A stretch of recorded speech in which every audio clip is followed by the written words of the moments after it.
Hello students, कैसे हो सब एंड प्रिपरेशन कैसे चल रही है तुम लोगों की? बताओ मेरे को कमेंट करके जल्दी जल्दी। और अगर तुम लोगों में से किसी को कोई भी दिक्कत आ रही हो अपने प्रिपरेशन से रिगार्डिंग तो वो भी पूछ सकते हो यार तुम लोग। मैं हर किसी को पर्सनली रिप्लाई करने वाला हूँ। ओके तो गाइज वेलकम है तुम सबका तुम्हारे अपने YouTube channel Sunita's biology classes पे। बच्चों, अगर तुम मेरे चैनल पे पहली बार आए हो तो मैं तुम्हें बता दूं कि अपने इस चैनल पे मैं नीट के लिए बायोलॉजी की सबसे बेस्ट कॉन्सेप्ट लेकर के आता हूँ। और मैं अपने सभी वीडियोस में ये गारंटी देता हूँ कि अगर तुमने इस वीडियो को पूरा देखा तो फिर तुम एम्स लेवल की क्वेश्चन लेकर के बैठो, एक भी निगेटिव मार्किंग नहीं आएगी तुम्हारी। मैं ये गारंटी देता हूँ क्योंकि इस वीडियो के बाद तुम लोग की कॉन्सेप्ट ही इतनी हार्ड हो जाएगी कि कोई भी क्वेश्चंस हिला नहीं पाएंगे तुम्हारे कॉन्सेप्ट को। तो बच्चों, अगर तुम नीट में स्कोर करना चाहते हो तो तुम्हें मेरे चैनल को सब्सक्राइब करना ही होगा क्योंकि इस चैनल पे तुम्हें नीट के रिगार्डिंग सबसे बेस्ट एवर कंटेंट मिलने वाला है। ओके तो चलो बच्चों, अब बिना लेट किए हुए चलते हैं सीधे कॉन्सेप्ट पे। ओके तो गाइज, आज की इस वीडियो में हम बात करने वाले हैं मेंस्ट्रुअल साइकिल के बारे में। देख सकते हो। तो बच्चों, मैं तुम्हें बता दूं कि मैं एनसीईआरटी की लाइन बाय लाइन एक्सप्लेन करने से पहले मैं अपने नोट्स से तुम्हारे कॉन्सेप्ट को कंप्लीटली क्लियर करने वाला हूं और उसके बाद फिर हम एनसीईआरटी की लाइन बाय लाइन को घोल के पिएंगे। ओके तो चलो, मैं तुम्हें लेके चलता हूं पहले अपने नोट्स पे।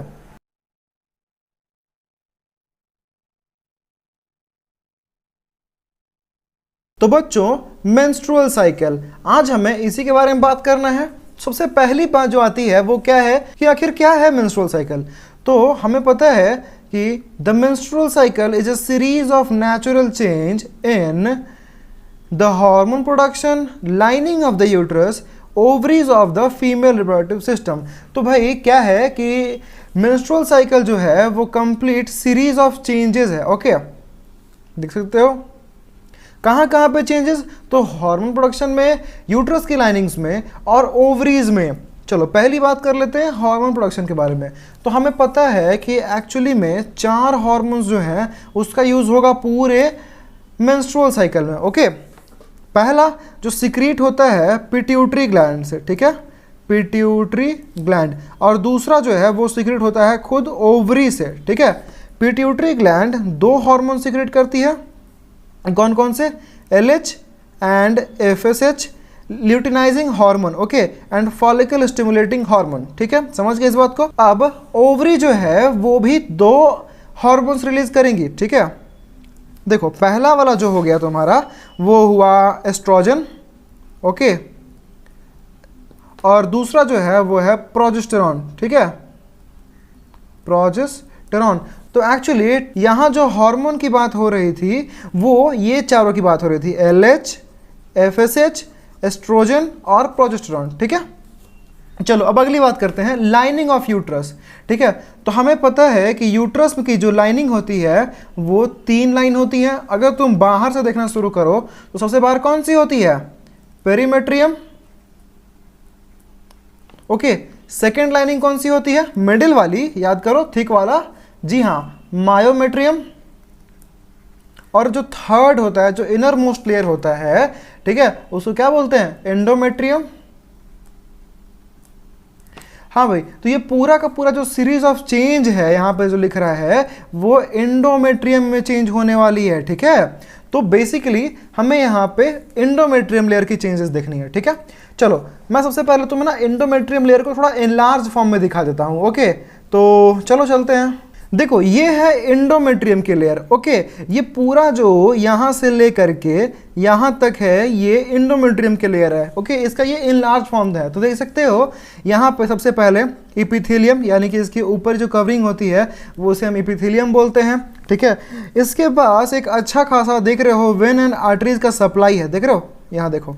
ठीक है, उसके बाद इनके पास अपना ग्लैंड सिस्टम है। ठीक है, यूट्रीन ग्लैंड्स। ठीक है, अच्छा एक और बात मैं तुम्हें यही बता दूं कि एंडोमेट्रियम जो है इसकी यहाँ से लेकर के यहाँ की थिकनेस जो है वो करीब करीब 6 mm होती है। ओके, ठीक है। बट जब मेंस्ट्रुअल साइकिल होता है तो करीब करीब इतना छोड़ करके, यानी कि ये 1 mm छोड़ करके सारा का सारा जो 5 mm है उसका लॉस हो जाता है, समझ रहे हो तुम। यानी कि करीब करीब इतना जो है वो वेस्ट हो जाता है। इस पूरे यहाँ से लेकर के यहाँ तक का लेयर को बोलते हैं फंक्शनल लेयर, ठीक है, क्योंकि ये बहुत सारे फंक्शंस करते हैं, तुम्हें अभी नहीं जानना है बट आगे फ्यूचर में जानोगे। ओके, ये वाला जो लेयर है इसे हम बोलते हैं कॉम्पैक्ट लेयर, ठीक है। बीच वाला स्पॉन्जी लेयर, क्यों स्पॉन्जी, क्योंकि भाई इनके पास बहुत नाजुक चीज़ है, कौन सी, वेंस एंड आर्टरीज है इनके पास, ठीक है। नीचे वाला जो हो गया वो बेसल लेयर, ऑब्वियसली नाम से ही पता चल रहा है, ठीक है। तो एंडोमेट्रियम को इतना जानना ज़रूरी था यार, बहुत ज़रूरी था, इसीलिए खास मैंने डायग्राम तुम्हारे लिए डाला है, ठीक है। चलो अब वापस से चलते हैं और पढ़ते हैं आगे। बच्चों अगर तुम्हें मेरी बात समझ में आ रही हो तो वीडियो को लाइक करना बिल्कुल मत भूलना एंड शेयर ज़रूर से कर देना, ओके। चलो अब आगे देखते हैं। The first menstruation begins at the puberty at 12 to 15 years and is called menarche। Okay, देखो क्या कह रहा है यहाँ पे कि menstrual cycle जो है वो किसी फीमेल में 12 से 15 साल की एज में स्टार्ट हो चुका होता है और इस starting of menstrual cycle is called menarche। Okay, समझ गए इस बात को। चलो, और ठीक उसी तरह इनमें मेंस्ट्रुअल साइकिल जो है वो 50 इयर्स के एज में रुक जाती है, ओके, और इसे हम बोलते हैं मेनोपॉज, ठीक है। पॉज से तुम याद रख सकते हो, पॉज मतलब रुकना, ठीक है। The duration of menstrual cycle is 28 days. तो ये मेंस्ट्रुअल साइकिल जो है वो 28 दिनों का होता है, काफ़ी आम बात है ये, ठीक है, हमें पता है ये चीज़ें, ठीक है। चलो, the menstrual cycle is divided into 4 phases. तो कंप्लीट मेंस्ट्रुअल साइकिल यानी कि जो 28 दिन का ये जो साइकिल है वो 4 भागों में बटा होता है, ठीक है। कौन कौन सा भाग देख लो। पहला हो गया तुम्हारा मेंस्ट्रुएशन फेज, ठीक है। दूसरा हो गया प्रोलिफरेटिव फेज यानी कि फॉलिकुलर फेज। तीसरा है ओव्यूलेशन फेज और चौथा है ल्यूटियल यानी कि सेक्रेटरी फेज। ओके, तो हम क्या करने वाले हैं बच्चों कि इन बारी बारी इन सभी फेजेस को हम पढ़ेंगे एक एक करके। चलो सबसे पहले स्टार्ट करते हैं मेंस्ट्रुएशन फेज से। तो देखो बच्चों, मेंस्ट्रुएशन फेज, ओके, देखो क्या है कि the day when bleeding start is day 1 of the menstrual cycle and it last for day 5th। तो देखो ये जो मेंस्ट्रुएशन फेज है वो डे 1 से शुरू होता है और 5 दिनों तक चलता है, डे 5th तक, ठीक है। देखो यहाँ एक बड़ी इंपॉर्टेंट बात क्या लिखी हुई है कि जिस दिन ब्लीडिंग स्टार्ट होता है उस दिन को हम डे 1st मानते हैं, ओके। और ये जो फेज है यानी कि मेंस्ट्रुएशन फेज जो है ये 5वां दिन खत्म हो जाता है।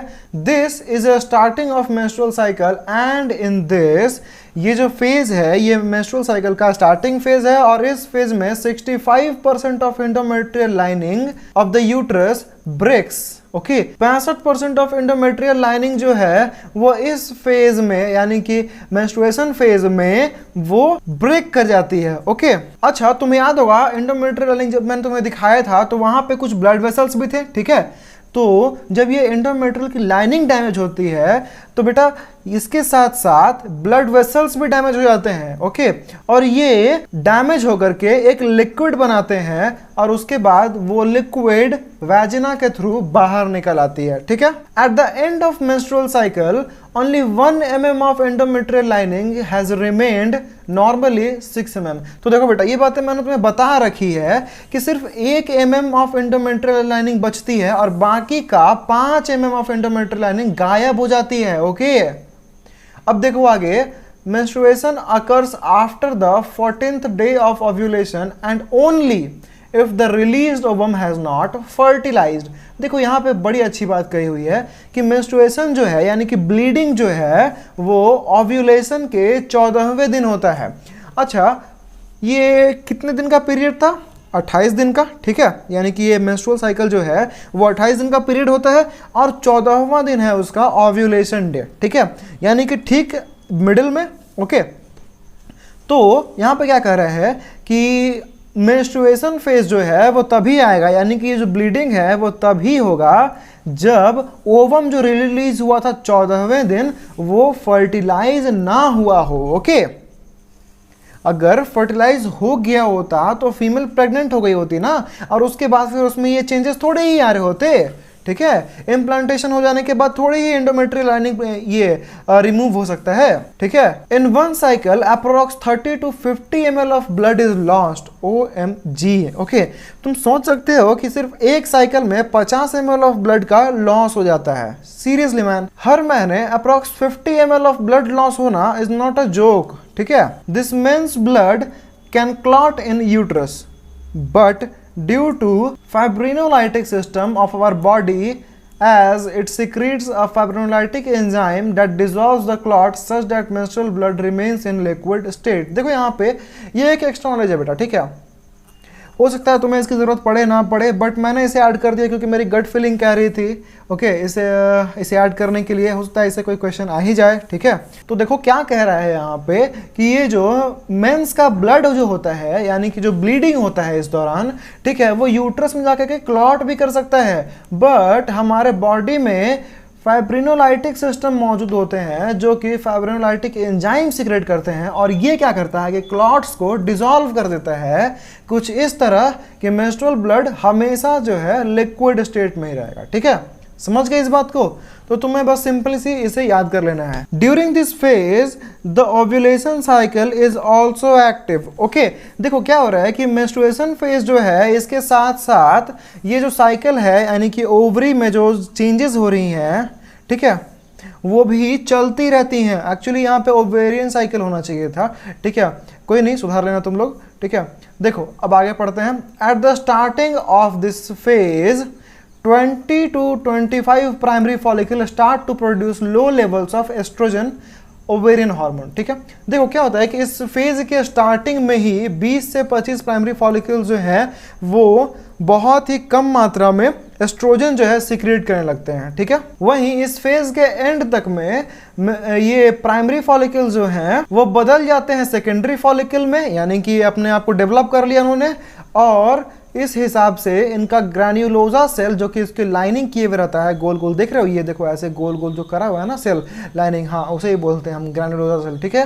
तो ये जो सेल है वो इंक्रीज हो जाता है, तो हाँ भाई प्राइमरी फॉलिकल से सेकेंडरी फॉलिकल में गया है तो साइज तो बढ़ेगा ही ना। और अगर तुमने ओजेनेसिस का वीडियो नहीं देखा तो मैं तुम्हें बता रहा हूँ, लिंक डिस्क्रिप्शन बॉक्स में पड़ा हुआ है, जा करके देखो बेटा। अगर तुम ओजेनेसिस नहीं समझोगे तो ये तुम्हें समझ नहीं आएगा, ओके, क्योंकि इसमें एक बहुत ही मेजर रोल है ओजेनेसिस का, ठीक है। तुम्हें समझना होगा कि यहाँ पे देखो कैसे यहाँ पे ओजेनेसिस हो करके ओव्यूलेशन हो रहा है, और इसके बाद आगे की जो प्रोसेस है वो तभी समझ में आएगी जब तुम ओजेनेसिस समझोगे, ओके।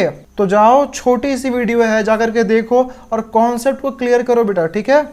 अब आगे देखो, हाँ, तो count of granulosa cell is increased which increases the secretion of estrogen. तो हाँ, हमें पता है भाई कि ये जो फॉलिकल सेल्स हैं वही बना रहे होते हैं एस्ट्रोजन, ठीक है। तो अब वो बढ़ेंगे तो ऑब्वियसली बात सही है कि एस्ट्रोजन भी बढ़ेगा, ठीक है। आगे देखो, although several follicles develop only one of them attains maturity and the rest dies। देखो यहाँ 20 से 25 प्राइमरी फॉलिकल स्टार्ट हो गए थे डेवलप होना, ठीक है। तो अब ऐसा थोड़ी है कि कोई फीमेल एक महीने में 20 से 25 ओवम बनाने लग गई, नहीं ना, बनाती तो एक ही है। तो यहाँ पे वही हो रहा है कि सेवरल फॉलिकल्स डेवलप, बहुत सारे ये फॉलिकल्स जो हैं वो डेवलप तो होते हैं, बट उनमें से मैच्योर सिर्फ एक होता है और बाकी का डेथ हो जाता है। तो अगर तुमसे पूछा जाए कि ये फिर इतने सारे प्राइमरी फॉलिकल्स डेवलप भी क्यों किए थे भाई, तो सीधा सा रीजन है, देख रहे हो, ये देखो एस्ट्रोजन कितना ऊपर है, समझ रहे हो। तो ये एस्ट्रोजन की वजह से किए थे ना, एस्ट्रोजन चाहिए था हमें, हमने काम निकाला अपना, ठीक है। तो इतनी सी बात थी मेंस्ट्रुएशन फेज के बारे में, जहां हम सिंपली देख सकते हैं कि प्राइमरी फॉलिकल जो है वो कैसे ट्रांसफॉर्म हो गया है यहाँ पर सेकेंडरी फॉलिकल में, ठीक है। मैं तुम्हें बता दूं कि देखो ये है मेंस्ट्रुएशन फेज, यानी कि डे 1 से लेकर के डे 5 तक ही होता है ना। तो डे 1 ये रहा और डे 5 ये रहा। तो ये जो फेज है यहाँ से लेकर के यहाँ तक, लेट मी ड्रॉ लाइन, तुम्हें बेहतर समझ में आए, ओके। देखो मेरे ड्राइंग कोई खास नहीं है, ठीक है, तो मैनेज कर लेना यार तुम लोग, ठीक है। देखो तो यहाँ इसके इधर वाला जो पीरियड है ये है तुम्हारा मेंस्ट्रुएशन पीरियड, ठीक है। इतनी सी बातें थी मेंस्ट्रुएशन फेज के बारे में। अब सीधे सीधे चलते हैं अगले फेज में जो कि है प्रोलिफरेशन फेज, ठीक है। तो बच्चों, प्रोलिफरेशन फेज और फॉलिकुलर फेज, अच्छा ये दो नाम क्यों दिया हुआ है इसे, ठीक है। सबसे पहले तो तुम ये प्रोलिफरेशन का मतलब समझो। प्रोलिफरेशन का मतलब हो गया एक रैपिड डिवीजन, ओके, सेल का रैपिड डिवीजन को हम कहते हैं प्रोलिफरेशन, ठीक है। और फॉलिकुलर फेज यानी कि फॉलिकल्स का डेवलपमेंट, ठीक है। सबसे पहले तुम लोग ये डायग्राम देखो, ठीक है, मैं यहाँ पर ड्रॉ कर रहा हूँ। इस डायग्राम में हमारा जो फेज अभी बात करने का है वो है फॉलिकुलर फेज और ये प्रोलिफरेटिव फेज, ठीक है। ये स्टार्ट कब से कब होता है, डे 5 से लेकर डे 14 तक, ठीक है। तो ये देख रहे हो ये लाइन यहाँ बना हुआ है, मैं यहाँ पे इधर एक लाइन बना देता हूँ, ठीक है। देखो ये है,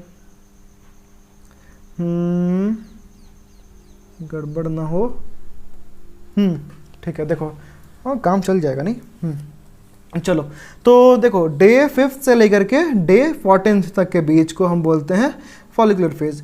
इस फेज में क्या क्या होगा इसमें हम लोग बात करेंगे। चलो पढ़ते हैं सबसे पहले। फिर देखो this phase is after menstruation and before ovulation phase. तो हमें पता है कि ये मेंस्ट्रुएशन के बाद आता है और ओव्यूलेशन से पहले आता है ये फेज, ठीक है, कोई नई बात नहीं कही है। In this phase endometrial sales proliferate rapidly.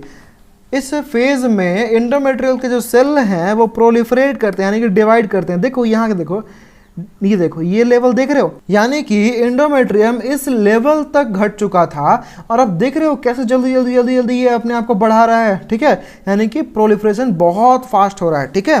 तो ये बात तो साबित हो गई, ठीक है। अब आगे देखो, under influence of oestrogen epithelium reappear on the surface of the endometrium with in the first 5 to 8 days। अच्छा तुम अगर याद करो वो डायग्राम जो मैंने दिखाया था तुम्हें एंडोमेट्रियम की, तो वहां तुमने एपिथेलियम की लेयर देखी थी, ठीक है। तो देखो क्या होता है कि जब ये एंडोमेट्रियल का लेयर डिग्रेड हुआ था यानी कि खत्म हुआ था, तो उसके बाद इनका एपिथेलियम भी ब्रेक डाउन हो चुका था, ठीक है। और जब दोबारा रीअपियर होता है तो एपिथेलियम इसका रीअपियर हो जाता है सबसे पहले, ठीक है। एपिथेलियम को तुम लोग ये मान सकते हो, आप एक घर की दीवार की तरह मान सकते हो, ठीक है। तो ये जो एंडोमेट्रियल का स्ट्रोमा होता है, एपिथेलियम उसका दीवार है, समझ गए। तो ये जब रीअपियर हो गया सरफेस पे, तो ये दीवार जो है यानी कि जो एपिथेलियम जो है ये पहले 5 से 8 दिन में अपीयर हो जाता है, ओके। और उसके बाद फिर देखो uterine glands and blood vessels start to develop within the endometrial stroma. अब देखो तुम अगर घर बना रहे हो तो तुम पहले अपनी घर की बाउंड्री बनाओगे ना, तो जब बाउंड्री बना लिए तो उसके बाद तुम अंदर में काम कर सकते हो, वही बात है। सबसे पहले यहाँ पे देखो बेटा, यहाँ पे जब एपिथेलियम बन गया तो इसके बाद अब यहाँ एंडोमेट्रियल स्ट्रोमा में यूट्रिन ग्लैंड्स भी डेवलप करने लगते हैं और ब्लड वेसल्स देख रहे थे कितने सारे थे, आर्टरीज एंड वेन्स, ठीक है। तो वो दोनों के दोनों जो हैं अब बेहतरीन तरीके से डेवलप हो सकते हैं, ठीक है। अब आगे देखो, the proliferation of endometrial cells occur continuously so that the endometrium can reach the thickness up to 4 mm at the end of the phase। देखो क्या हो रहा है कि ये प्रोलिफरेशन जो है एंडोमेट्रियल सेल्स का वो इतना जल्दी और कंटिन्यूसली हो रहा है, वो इसका रीज़न इसलिए है क्योंकि इसके एंड में यानी कि फॉलिकुलर फेज या प्रोलिफरेटिव फेज के एंड में इसे 4 mm की मोटाई एनी हाउ चाहिए ही चाहिए। क्यों चाहिए भाई? क्योंकि इसके बाद क्या हो रहा है, यहाँ पे देखो ओव्यूलेशन हो रहा है यानी कि ओवम रिलीज कर जा रहा है ओवरी से, ओके। और उसके बाद क्या है, फर्टिलाइजेशन होगा तो स्पर्म की एंट्री होगी। तो ऐसे ही नहीं रख सकते ना खुला इसे, ठीक है। तो ये क्या होता है कि एटलीस्ट 4 mm की मोटाई तक पहुंच जाता है, यानी कि मंथ के बीचों बीच ये 4 mm की मोटाई बना लेता है। किसके हेल्प से? एस्ट्रोजन के हेल्प से। ये याद रखना है तुम्हें, ठीक है, कि ये जो एपिथेलियम रीअपियरेंस है वो एस्ट्रोजन का फंक्शन है, ठीक है, वो एस्ट्रोजन कराता है, ठीक है। इस बात में कंफ्यूज मत करना। देखो एनसीईआरटी ने बेटा कहीं ये क्लियर नहीं किया है कि एस्ट्रोजन एंड प्रोजेस्टेरोन का अलग अलग फंक्शन क्या है, ठीक है, बट तुम्हें यह जानना है, ठीक है। चलो आगे देखो, अब साइमल्टेनियसली इन द ओवरी। तो देखो भाई हमें पता है कि ये जो मेंस्ट्रुअल साइकिल है इसमें 3 जगह काम हो रहे होते हैं एक साथ। एक तो हार्मोन में चेंज हो रहा होता है, दूसरा चेंज जो हो रहा होता है आपका एंडोमेट्रियल लाइनिंग में हो रहा होता है, और तीसरा हो रहा है ओवरी में। तो हाँ भाई, तो अभी हमने एंडोमेट्रियम की बातें कर ली, अब देखते हैं ओवरी में क्या चेंजेस हो रही हैं, ठीक है। देखो, a secondary follicle is developed into a Graafian follicle. तो यहाँ देखो, यहाँ जो हमने प्राइमरी फॉलिकल को सेकेंडरी फॉलिकल में ट्रांसफॉर्म करवाया था, वो अब सेकेंडरी फॉलिकल जो है वो चेंज होने लग गया टर्शियरी में, और टर्शियरी से फिर चेंज हुआ किसमें? ग्राफियन फॉलिकल में, ठीक है। ऑब्वियसली बात है भाई, ये डेवलप तो करेगा ना, ठीक है। अब देखो ग्राफियन फॉलिकल में डेवलप करने के बाद ये क्या होता है कि ओवरी के सरफेस पे चला आता है, ठीक है। अगर तुम्हें ये बात नहीं समझ में आ रही तो मैं दोबारा कह रहा हूँ, जाओ बेटा ओजेनेसिस का वीडियो देखो, ठीक है। और अगर तुम्हें नहीं ये समझ में आ रही है बात तो मेरी वीडियो जाकर दोबारा देखो, मैंने वहाँ भी कॉन्सेप्ट को बहुत अच्छे से समझाया है, ठीक है। चलो अब आगे देखते हैं। surface of ovary, in between the development from secondary follicle to Graafian follicle, the oocyte completes its meiosis 1 and changes into the secondary oocyte। अच्छा, इस बीच में यानी कि सेकेंडरी फॉलिकल से लेकर के ग्राफियन फॉलिकल के बीच में जो ट्रांसफॉर्मेशन हो रहा होता है, इसके बीच में क्या होता है कि ये जो प्राइमरी ओसाइट हुआ करता था इसके बीचों बीच, ठीक है, वो ये देखो जो ओसाइट है वो ट्रांसफॉर्म हो चुका है अब सेकेंडरी ओसाइट में, ठीक है। समझ गए इस बात को? चलो देखो आगे। अब the Graafian follicle is the most mature form of ovarian follicle. तो हाँ भाई, हमें पता है कि ग्राफियन फॉलिकल जब सबसे एंड वाला पोजीशन होता है, ठीक है, ओवेरियन फॉलिकल का, and hence it secrets the highest amount of oestrogen, ठीक है। तो ये जो है सबसे ज़्यादा अमाउंट ऑफ एस्ट्रोजन सीक्रेट करते हैं, तो ठीक है ना भाई, हमें पता है इनके पास ग्रैन्युलोसा सेल ज़्यादा मात्रा में है तो ये एस्ट्रोजन भी ज़्यादा सीक्रेट करेंगे, कॉमन सी बातें हैं। और इसी चीज़ को तुम यहाँ पे सीधे सीधे देख सकते हो कि देखो जैसे जैसे ये फॉलिकल डेवलप होते जा रहे हैं एंड बड़े होते जा रहे हैं और अल्टीमेटली यहाँ पे ग्राफियन फॉलिकल बनेगा, ठीक है। तो देख रहे हो कैसे कैसे जब फॉलिकल का सेल बढ़ रहा है तो यहाँ पे देख रहे हो एस्ट्रोजन कैसे बढ़ रहा है, देखो ये एस्ट्रोजन कैसी बढ़ रही है, ठीक है। और एक टाइम पे एस्ट्रोजन यहाँ पे पीक पर होगा, समझ गया। चलो अब देखो, changes in the ovaries and uterus occur by 2 types of hormones, ठीक है। तो ओवरीज एंड यूट्रस में जो चेंजेस हैं वो 2 टाइप के हार्मोन्स होते हैं। तो ये बात है तो बेटा मैंने तुम्हें स्टार्टिंग में ही बता दी थी कि पहला जो है वो गोनाडोट्रोपिन जो कि रिलीज होगा एंटीरियर लोब ऑफ पिट्यूटरी से, और ये कौन कौन से होते हैं, LH यानी कि ल्यूटिनाइजिंग हार्मोन, और दूसरा हो गया यहाँ पे FSH यानी कि फॉलिकल स्टिमुलेटिंग हार्मोन, ठीक है। तो ये बात तो मैंने तुम्हें बता ही दी है, ओके।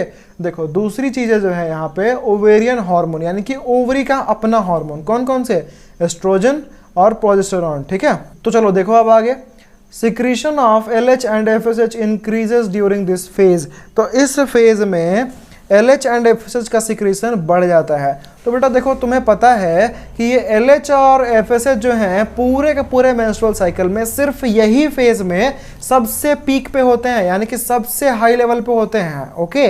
देखो यहाँ पे ये डायग्राम देख रहे हो, LH जो है ये ब्लू लाइन रिप्रेजेंट कर रहा है और ये देखो कैसे यहाँ पीक पर पहुँच गया, ठीक है। और यहाँ पे FSH भी देखो कैसे यहाँ पर पीक पे है, ठीक है। तो हाँ, हो गई ना बात ये सही कि यहाँ पे LH एंड FSH सबसे ज़्यादा इसी फेज में इंक्रीज रहते हैं, ठीक है। चलो अब आगे देखते हैं। As the name suggests follicle stimulating hormone, यानी कि देखो ये FSH के बारे में बात हो रही है यहाँ पे, helps in the growth of follicle and this follicle later on secretes estrogen which may help in the formation of endometrial lining। देखो क्या कह रहा है यहाँ पे कि ये जो FSH जो है ये इन फॉलिकल्स के डेवलपमेंट में हेल्प करता है, ओके। और यही जो फॉलिकल्स हैं ये बाद में एस्ट्रोजन बनाएंगे और ये एस्ट्रोजन एंडोमेट्रियल लाइनिंग को ठीक करने की काम करेगी। The elevated level of estrogen acts as positive feedback mechanism to the anterior pituitary for secreting LH hormone and the rapid increase of LH to is maximum level during the mid cycle is called LH surge. तो देखो बेटा क्या कह रहा है यहाँ पे कि एस्ट्रोजन का लेवल जैसे ही यहाँ पे बढ़ रहा होता है ना, ये पिट्यूटरी ग्लैंड को एक माइंड में सिग्नल देता है, ओके, कि अपना एस्ट्रोजन बढ़ रहा है तो मेरे को भी अब अपना LH हार्मोन को बढ़ाने का है, ठीक है। तो ये क्या करता है, यानी कि पिट्यूटरी ग्लैंड क्या करता है, LH का रैपिड इंक्रीज कर देता है अमाउंट, ठीक है। तो महीने के बीच में यानी कि मंथ के बीच में क्या होता है कि LH का अचानक से पीक पे पहुंचना ऐसे, ठीक है, ये कहलाता है LH सर्ज, ओके। चलो, increased level of LH ruptures the Graafian follicle and helps in ovulation।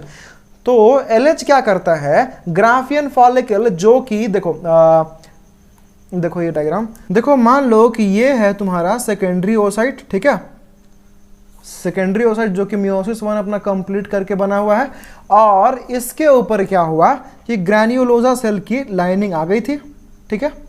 और फिर धीरे धीरे क्या हुआ कि इसने ट्रांसफॉर्म हो करके ग्राफियन फॉलिकल का शेप पकड़ लिया, ठीक है, मैच्योर हो गया, ठीक है।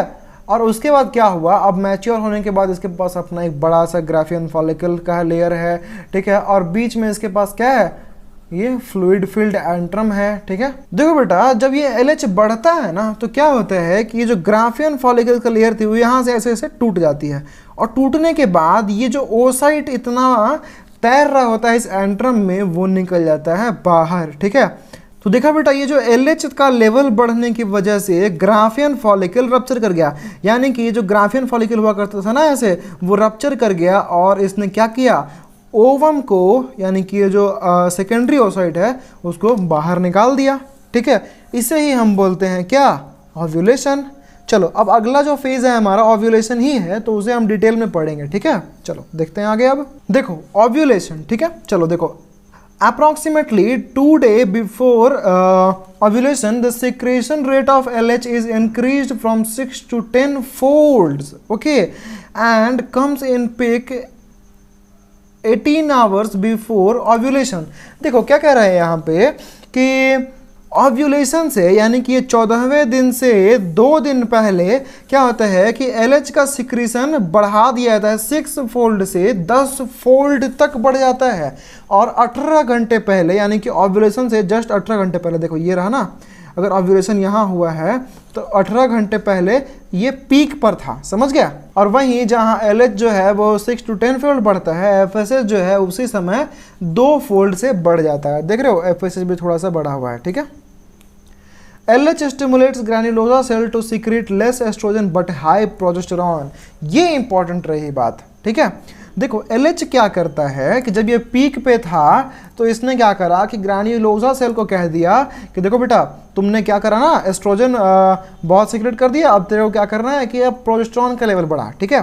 तो अब यहीं पर देख सकते हो इस डायग्राम में, देखो प्रोजेस्टेरॉन अभी भी 0.0000000 है, बट ये जो LH यहाँ पे पीक पे था ना, उसने क्या कहा कि देख बेटा, अब तूने ना एस्ट्रोजन बहुत सीक्रेट कर लिया, पीक पे पहुंचा दिया, बहुत तरक्की करा दी, अब थोड़ा ध्यान प्रोजेस्टेरॉन पे भी डाल, ठीक है। तो इसने क्या करा कि हाँ भाई ठीक है, सही बोल रहे हैं, तो इसने क्या करा, प्रोजेस्टेरॉन को रिलीज करना शुरू कर दिया, एकदम पीक पे लेके चला गया, ठीक है, प्रोजेस्टेरॉन को, समझ गया।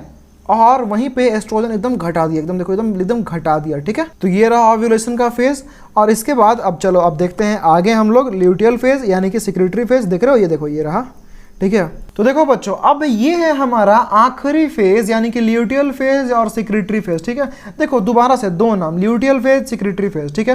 तो ल्यूटियल जो है ये नाम दिया हुआ है यहाँ पे कॉर्पस ल्यूटियम को, यानी कि ओवरी वाला फेज है ये, ठीक है। और सिक्रेटरी फेज किसको दिया हुआ है, यहाँ पे एंडोमेट्रियम वाला फेज को, ठीक है। क्यों, क्योंकि ये कुछ सिक्रीट करने वाली है, ठीक है। चलो इसका टाइमिंग क्या है भाई, तो ये 15th डे से लेकर के 28 डे तक है, समझ गया। अब देखो क्या है, in this phase uterus is prepared for implantation. देखो इसके जस्ट पहले क्या हुआ था, इसके जस्ट पहले हुआ था ओव्यूलेशन, यानी कि ओवम जो है अब फैलोपियन ट्यूब में पहुंच चुका है, ठीक है। अब फैलोपियन ट्यूब में पहुंच चुका है तो अब उसके पास चांसेस है कि वो फर्टिलाइज कर सकती है, ठीक है। तो अब यूट्रस को तो इसकी तैयारी करनी पड़ेगी ना, तो इस फेज में एक्चुअली में यही होगा, यूट्रस को तैयार किया जाएगा इम्प्लांटेशन करने के लिए, ठीक है। कि अगर कल दिन ओवम फर्टिलाइज हो गया तो उसके बाद फिर उसको इम्प्लांट करने के लिए चाहिए ना यूट्रस प्रिपेयर्ड, ठीक है। तो यही चीज़ें होंगी यहाँ पे।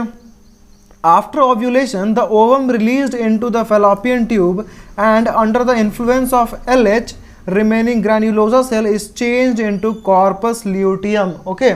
देखो क्या कह रहे हैं यहाँ पे कि ओव्यूलेशन के बाद जो ओवम रिलीज हो गया था फैलोपियन ट्यूब में, उसने अपना ग्रैन्युलोसा सेल का जो कवरिंग था उसे ओवरी में छोड़ दिया था, ठीक है। और LH के इन्फ्लुएंस में उसे चेंज कर दिया जाता है कॉर्पस ल्यूटियम में, समझ गए। तो चलो आगे देखते हैं अब बेटा।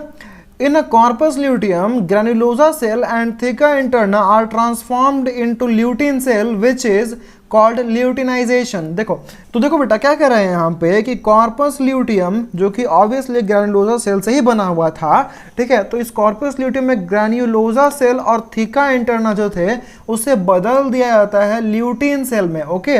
और इस बदलने को यानी कि इस ट्रांसफॉर्मेशन को हम कहते हैं ल्यूटिनाइजेशन, ठीक है। अब देखो जो ग्रैन्युलोसा सेल ट्रांसफॉर्म हुआ तो उससे हम बोलने लगते हैं ग्रैन्युलोसा ल्यूटिन सेल, ठीक है। अब मैंने ये तुम्हें क्यों बताया, इसलिए क्योंकि यही जो ग्रैन्युलोसा ल्यूटिन सेल है यही फ्यूचर में जाकर के प्रोजेस्टेरॉन सीक्रेट करवाएगा कॉर्पस ल्यूटियम से, समझे। और ये देखो यहाँ पे अगला जो था हमारा थिका इंटरना सेल, ठीक है, ये ट्रांसफॉर्म होकर के बन जाएगा, OMG ये क्या है, एक्चुअली यहाँ पे एक टाइपिंग मिस्टेक है, यहाँ होना चाहिए था थिका ल्यूटिन सेल, ठीक है, लिख लेना तुम लोग यार, ठीक है। तो ये है थिका ल्यूटिन सेल, ठीक है, ये बदल के सीक्रेट करने लगेगा एस्ट्रोजन, ठीक है। चलो आगे देखते हैं अब। तो corpus luteum secrets a large amount of progesterone and a small amount of oestrogen which inhibit the release of FSH and LH। अच्छा ये बताओ, ग्रैन्युलोसा सेल ज्यादा थे या थिका सेल ज्यादा थे? तो हाँ, हमें पता है ग्रैन्युलोसा सेल ज़्यादा थे, क्यों? क्योंकि पूरी की पूरी कवरिंग ही ग्रैन्युलोसा सेल से बनी हुई थी ना, एंड थिका सेल तो बाहर में बस उसकी बाउंड्री दे रहे थे, नहीं? तो ज़्यादा मात्रा किसका था? ग्रैन्युलोसा सेल का। तो ज़्यादा मात्रा था तो ऑब्वियसली ज़्यादा प्रोजेस्टेरॉन बनेगा ना, एंड छोटा सा मात्रा में तुम्हारा एस्ट्रोजन बनेगा, ठीक है।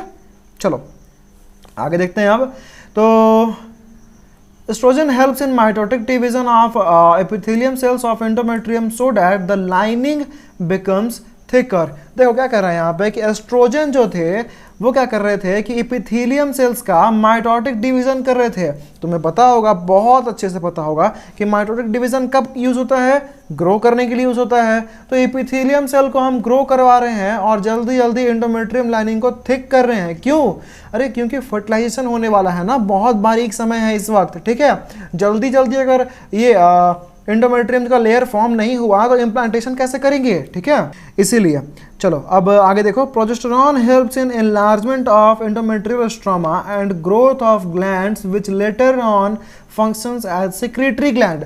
देखो बेटा क्या कह रहा है यहाँ पे कि प्रोजेस्टेरॉन का क्या काम है कि ये एंडोमेट्रियल स्ट्रोमा को एनलार्ज करने के बाद इनका ग्लैंड्स का ग्रोथ में हेल्प करता है, जो कि आगे चल के सिक्रेटरी ग्लैंड का फंक्शन करेंगे, ठीक है। देखो बच्चों, मैंने तुम्हें बताया था ये बात कि एस्ट्रोजन जो है और प्रोजेस्टेरॉन जो है इनका अलग अलग फंक्शन एनसीईआरटी में नहीं दिया हुआ है, ठीक है। इसीलिए बच्चे बहुत ज़्यादा कंफ्यूज करते हैं। अगर मैं तुमसे यही पूछ दूं कि बताओ बेटा एंडोमेट्रियल लाइनिंग जो है वो कौन फॉर्म करता है, तो तुम सोचने लग जाओगे, ठीक है, कि अरे यार ये एस्ट्रोजन करता है कि प्रोजेस्टेरॉन करता है, बट नहीं, यहाँ पे दोनों का ही अलग अलग फंक्शन है, ठीक है। आगे देखो। Corpus luteum functions as temporary endocrine gland. तो अब देखो दो दो चीज सीक्रेट कर रहा है, यानी कि एस्ट्रोजन और प्रोजेस्टेरॉन दो दो सीक्रेट कर रहा होता है, तो वो एंडोक्राइन ग्लैंड तो हुआ ना। बट बात यहाँ पे है टेम्पोररी क्यों कहा गया? तो बेटा थोड़ा सा सब्र रखो, तुम्हें थोड़ी देर में पता चल जाएगा कि ये टेम्पोररी क्यों है, ओके। चलो आगे देखो। At the end of this phase level of oestrogen and progesterone increases but the FSH and LH drops. तो देखो बेटा साफ देख सकते हो कि ये जो फेज है, यानी कि ओव्यूलेशन का फेज से लेकर के ये देखो, इस फेज में LH जो है वो कैसे डाउन जा रहा है, ठीक है। यहाँ कुछ टाइम तक कांस्टेंट था भी, बट यहाँ पे देखो वापस से नीचे जा रहा है, ठीक है। और फिर से देखो LH जो है वो नीचे ही जा रहा है और कुछ टाइम के बाद थोड़ा सा बढ़ा है, ठीक है, वो अगले साइकिल के लिए बढ़ा है, ठीक है। देखो यहाँ पे सबसे बड़ी बात जो यहाँ में मार्क करने वाली है एस्ट्रोजन के बारे में कि पूरे मेंस्ट्रुअल साइकिल में एस्ट्रोजन 2 बार पीक पे आता है बेटा। देखो ध्यान से, यहाँ पे एक बार पीक पे हुआ ओव्यूलेशन से पहले और एक बार यहाँ पे बाद में पीक पे गया, बट प्रोजेस्टेरॉन अपने लाइफ साइकिल में सिर्फ एक बार पीक पे जाती है, ठीक है। अब आगे देखो। Now the changes will depend on 2 condition. अब इसके आगे क्या होगा, यानी कॉर्पस ल्यूटियम अब सीक्रेट कर रहा है एस्ट्रोजन एंड प्रोजेस्टेरॉन, ये तो चल रहा है भाई टाइम सही से, ठीक है। अब क्या होगा, अब चेंजेस क्या है, तो इसके आगे की चेंजेस जो है वो 2 बातें पे डिपेंड करती है। वो कौन सा? ओव्यूलेशन के टाइम पे जो ओवम रिलीज हुआ था वो फर्टिलाइज हुआ या नहीं हुआ, ओके। मैं तुम्हें यहाँ पे एक बात बताता हूँ, सेकेंडरी ओसाइट जो है वो अपना 1 से 1.5 दिन का खाना पानी लेके निकलता है, ओके। और इस टाइम पे अपना उसका फर्टिलाइजेशन हो गया तब तो ठीक है, वरना उसके बाद उसका खाना पानी खत्म और उसके बाद फिर उसका डेथ हो जाता है, समझ गए। इसीलिए कहा भी जाता है कि fertilisation is a most critical event of sexual reproduction. याद आ रहा है, ये एनसीईआरटी की लाइन ही है, समझ गए, ये एनसीईआरटी की लाइन है और तुम लोग मुझे खोज के बताओगे कमेंट में करके कि कहाँ पे लिखा हुआ था, ठीक है। चलो तुम लोग अगर आइए होमवर्क, ठीक है। अब देखो, अब जो मैंने तुम्हें बताई कि 2 कंडीशन है, कौन कौन सी? फर्टिलाइज हुआ या नहीं हुआ। तो पहला हम लेते हैं कि फर्टिलाइज हो गया, ठीक है। तो फर्टिलाइज अगर हो जाता है तो उसके बाद क्या होता है, कॉर्पस ल्यूटियम ओवरी के अंदर रह जाता है और ये अपना साइज बढ़ा लेता है। नॉर्मली कॉर्पस ल्यूटियम जो है उसका साइज होता है 15 mm, लेकिन वो अपना साइज को बढ़ा करके कर लेता है 30 mm। समझ गया? अब corpus luteum remains in ovary for 3 to 4 months and in this period it will be secreting high levels of progesterone and low levels of estrogen, which is important for maintenance of endometrial lining indirectly pregnancy। देखो क्या होता है कि अगर fertilisation हो गया तो उसके बाद क्या होता है कि कॉर्पस ल्यूटियम ओवरी के अंदर 3 से 4 महीने तक रह जाता है और इस टाइम पे वो बहुत हाई लेवल ऑफ प्रोजेस्टेरोन को सिक्रेट करते रहता है और लो लेवल्स ऑफ एस्ट्रोजन को सिक्रेट करता है। ठीक है, जो कि बहुत ज़रूरी है किसको? एंडोमेट्रियल लाइनिंग को बचाने के लिए बेटा। ठीक है, और अगर एंडोमेट्रियल लाइनिंग बचेगा तभी तो इम्प्लांटेशन बचेगा और इनडायरेक्टली कहो तो प्रेगनेंसी बचेगा। ठीक है, देखो मैं थोड़ा सा स्पेस बना लूँ। हाँ, ये देखो अब इसको, in this 3 to 4 month placenta will be formed and after that it will secret this hormone and later on corpus luteum will degenerate. अच्छा, थोड़ी देर पहले मैंने तुम्हें बताया था, यहाँ देखो टेम्पोररी एंडोक्राइन ग्लैंड कहा गया था इसे। ठीक है, टेम्पोररी क्यों? क्योंकि भाई 3-4 महीने के बाद इसका जगह जो है प्लासेंटा ले लेगा, यानी कि ये दोनों हार्मोन थे कौन कौन से? यही प्रोजेस्टेरोन एंड एस्ट्रोजन। ठीक है, ये दोनों को ये प्लासेंटा सिक्रेट करने लगेगा और उस समय हमें कोई ज़रूरत नहीं होगी कॉर्पस ल्यूटियम की और वो डिजेनरेट कर जाएगा। ठीक है, तो इसीलिए इसे बोला जाता है टेम्पोररी एंडोक्राइन ग्लैंड। समझ गए?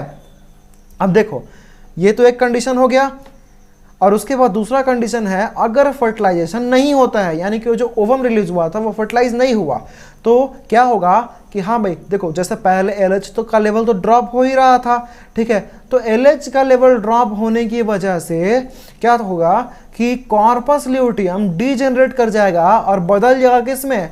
कॉर्पस एल्बिकन्स में। ठीक है, और इसका सीधा सीधा मतलब होता है कि अब देखो कॉर्पस ल्यूटियम नहीं रहा, बदल गया किसमें? कॉर्पस एल्बिकन्स में। और इसका सीधा सीधा यही मतलब निकलता है कि एक बहुत हाई लेवल ऑफ प्रोजेस्टेरोन जो सिक्रीट किया जा रहा था एंडोमेट्रियल लाइनिंग को बचाने के लिए, वो तो अब नहीं सिक्रीट होगा। कैसा सिक्रीट होगा? कॉर्पस ल्यूटियम तो अब खत्म हो चुका है।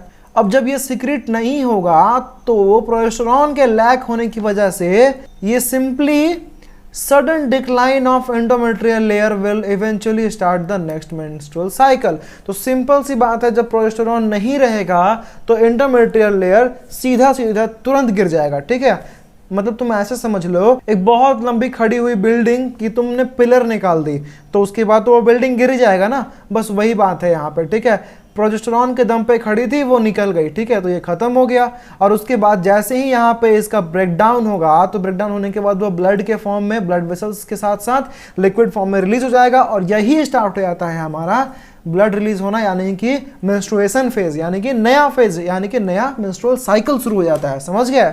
और फिर ये साइकिल जो है वो हर महीने रिपीट होते जाता है। उम्मीद करता हूँ बच्चों तुमने पूरा का पूरा मेंस्ट्रुअल साइकिल बहुत अच्छे से समझा होगा। और बच्चों अगर तुम्हें कोई भी क्वेश्चन रह गई माइंड में या कोई कंफ्यूजन रह गई माइंड में तो बेटा कमेंट बॉक्स तुम्हारे लिए पूरी तरह से खुला है, मैं तुम सबको रिप्लाई दूंगा। जाओ बस अपना कंफ्यूजन क्लियर करो। तो चलो अब मैं चलता हूँ लेके तुम लोगों को एनसीईआरटी पे, हम इस सभी को एनसीईआरटी से क्रॉस चेक करने वाले हैं। ओके, तो बेटा मेंस्ट्रुअल साइकिल, ठीक है, The reproductive cycle in female primates, example monkey, apes and human beings is called menstrual cycle। तो बड़ा ही सिंपल एंड इजी वे में कह दिया कि reproductive cycle in female primates is called menstrual cycle. ठीक है, बट जो बातें मैंने तुम्हें बताई थी वो याद रखना कि menstrual cycle is a series of natural change. Okay, कहाँ कहाँ पे? तीनों जगह पर लिख देना, वो एक परफेक्ट आंसर हुआ। ठीक है, चलो अब आगे देखो। The first menstruation begins at the puberty and is called menarche। ठीक है, तो पहला जब menstruation cycle स्टार्ट होता है तो उसे हम menarche बोलते हैं।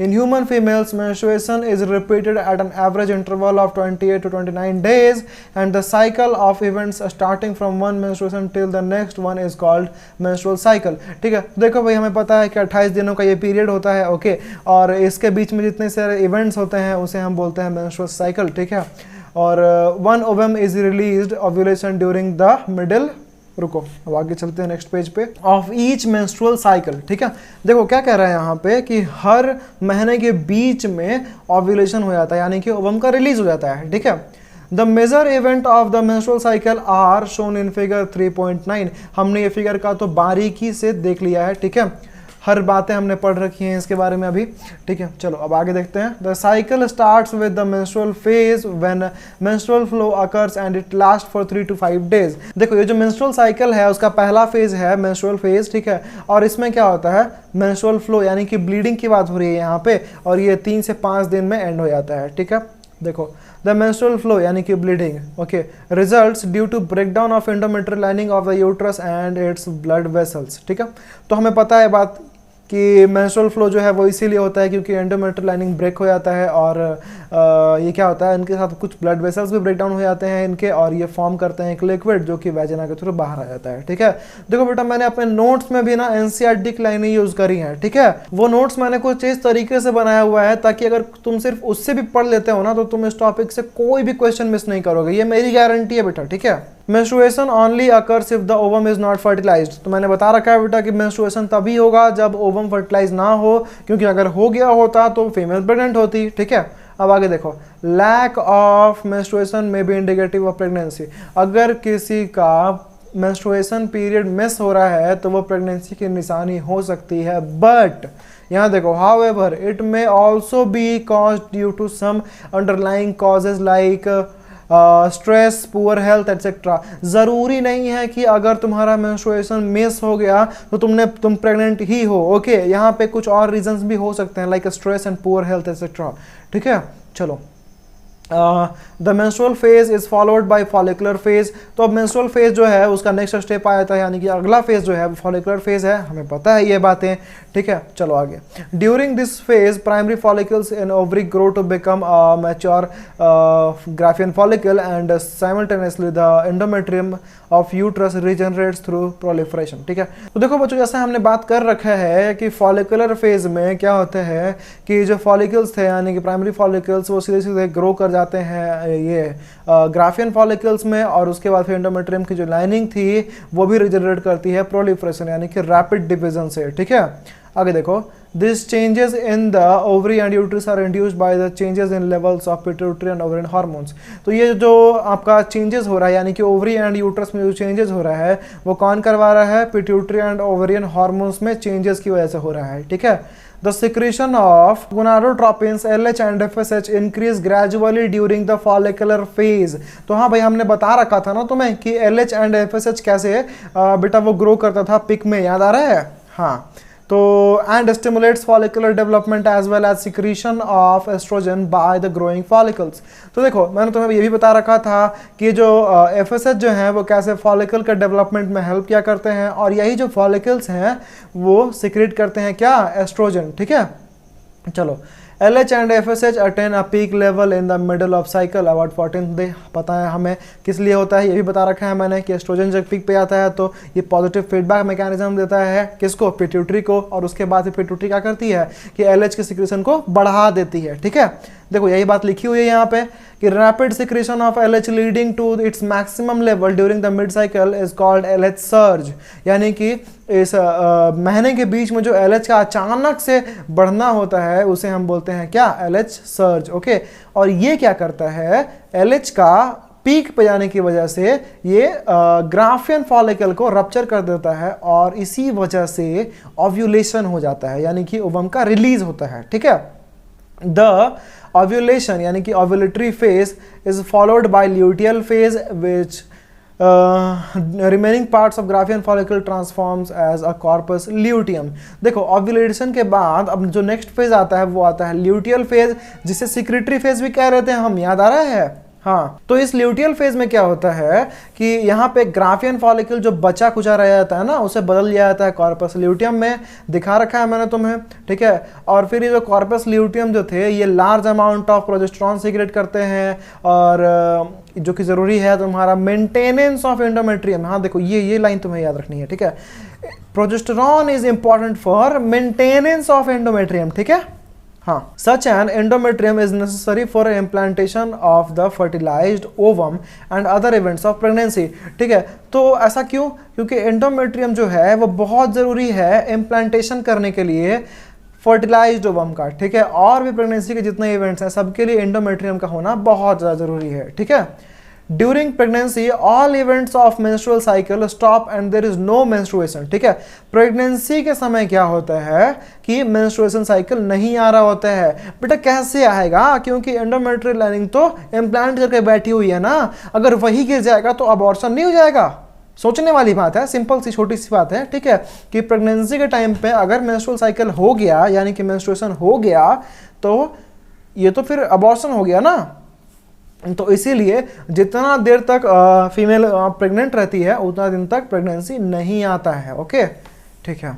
आगे देखो, in the absence of fertilisation corpus luteum degenerates, ठीक है। तो क्या है कि यहाँ पे फर्टिलाइजेशन अगर नहीं हुआ अगर तो कॉर्पस ल्यूटियम डीजेनरेट कर जाता है, क्योंकि उसको अब कोई काम ही नहीं है, वो क्यों रखेगा, ठीक है। और फिर कॉर्पस ल्यूटियम का डीजेनरेट होते ही प्रोजेस्टेरोन का मिलना भी बंद हो गया, और उसके बाद फिर देखो this cause disintegration of endometrium leading to menstruation marking a new cycle, ठीक है। तो अब देखो जब कॉर्पस ल्यूटियम डीजेनरेट किया तो प्रोजेस्टेरोन मिलना बंद हो गया, और मिलने बंद होने की वजह से जो वॉल होगा वो डैमेज होकर नीचे गिर जाएगा, और उसके बाद यहाँ पे नया साइकिल शुरू हो जाएगा। In human beings menstrual cycle ceases around 50 years of age, ठीक है। अब देखो स्टार्टिंग में यहाँ पे एनसीईआरटी ने बताया था मेनार्क के बारे में कि वहाँ पे स्टार्ट हो गया था, और यहाँ पे स्टॉप के बारे में बताई गई है कि यहाँ 50 ईयर्स ऑफ एज में स्टॉप हो जाता है, इसे हम बोलते हैं मेनोपॉज, ठीक है। Cyclic menstruation is an indicator of normal reproductive phase, ठीक है। हर महीना सही टाइम पे मेंस्ट्रुएशन आना एक नॉर्मल इंडिकेटर है सब कुछ सही होना, आई मीन रिप्रोडक्टिव फेज का सही होना, ठीक है। And x tends between menarche and menopause. तो देखो बेटा इतनी सी बातें करी थी एनसीईआरटी ने। यहाँ पे एक छोटा सा नोट है, ओके लड़कियों तुम्हारे लिए है ये, ठीक है। मेंस्ट्रुअल हाइजीन, देखो maintenance of hygiene and sanitation during menstruation is a very important, ठीक है। तो उम्मीद है तुम लोग करते ही होगे, ठीक है, एक safe hygiene and sanitation maintain करते होगे। Take bath and clean yourself regularly, रोज नहाया करो, ठीक है, चाहे ठंडी के दिन ही क्यों ना हो, ठीक है। चलो, यूज सैनिटरी नैपकिन और clean homemade pads, change sanitary napkins or homemade pads after every 4 to 5 hours as per the requirement, ठीक है। देखो अपना जो नैपकिन या फिर सैनिटरी पैड है उसे रेगुलरली उसको चेंज करना चाहिए 4 से 5 घंटे में। Dispose of use sanitary napkin properly wrapping it with a used paper, okay. तो अपना यूज़ किया हुआ सैनिटरी नैपकिन को भी अच्छे से आपको थ्रो करना है ताकि और पेपर में रैप करके कीजिए ताकि वो सेफ्टी रहे, दूसरों को उससे दिक्कत ना हो। Do not throw the use napkins in a drainage और टॉयलेट्स और इन एन ओपन एरिया, ऐसे ही कहीं खुले में ही मत फेंक दो, ओके। थोड़ा उसको अच्छे से डिस्पोज करना होता है, ठीक है। After handling the napkin wash hands with soap, ठीक है। अपना नैपकिन को अच्छे से हैंडल कर लेने के बाद अपना हाथ को अच्छे से सोप से धो लो। तो ये थी काफ़ी छोटी सी बातें। अब मेरी एक बात सुनो बच्चों, अगर तुम्हें नीट एग्जाम में बहुत अच्छा स्कोर करना है तो तुम्हारी कॉन्सेप्ट को बहुत अच्छा होने की ज़रूरत है, ठीक है। और वो बेटा मैं यहाँ पे देता हूँ तुम्हें, ठीक है, कंप्लीटली फ्री ऑफ कॉस्ट। और तुम्हें बस इतना करना है कि चैनल को सब्सक्राइब कर दो बेटा, ठीक है, ताकि मेरा भी मोटिवेशन बढ़े और मैं तुम लोगों के लिए हमेशा बेस्ट कॉन्सेप्ट लेकर के आता रहूँ, ठीक है। चलो अगली वीडियो में हम मिलेंगे और मैप कंप्लीट करूँगा वहाँ पे फर्टिलाइजेशन एंड इम्प्लांटेशन। तो चैनल को सब्सक्राइब कर देना बेटा। मिलेंगे अगले वीडियो में, तब तक के लिए बाय, टेक केयर।